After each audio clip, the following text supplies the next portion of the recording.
की मी रोज तिकडं व्यायाम होतो माझा, आधी येतो सर्वात उशीर व्यायाम होतो माझा, पचनाच्या समस्या नाही, दुसऱ्या कुठल्याही मला बीपी नाही, शुगर नाही.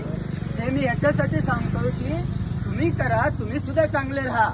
नाहीतर हल्ली आम्ही बघतो आता कॉलेजच्या मुलांना बीपी, काही जणांना उदाहरणं माहित आहेत, माझ्या ओळखीचे आहेत म्हणून मी सांगतोय.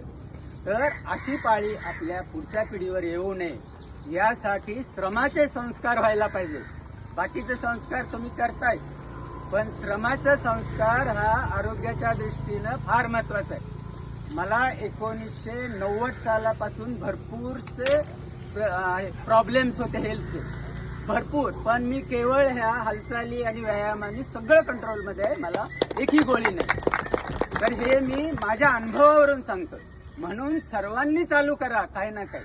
आणि इकडे पोल्युशन नाही, काही नाही. तुम्ही या, तुम्हाला सकाळी काम केलं, तुमचा घाम सगळा निघून जातोय आणि तुम्ही फ्रेश होता, दिवसभर फ्रेश.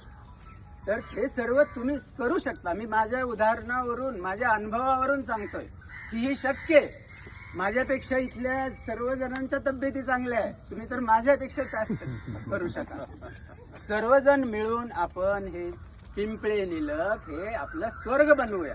स्वर्गात सर्वांनी करावं अशी मी विनंती करतो. धन्यवाद 4 शब्द ऐकल्याबद्दल.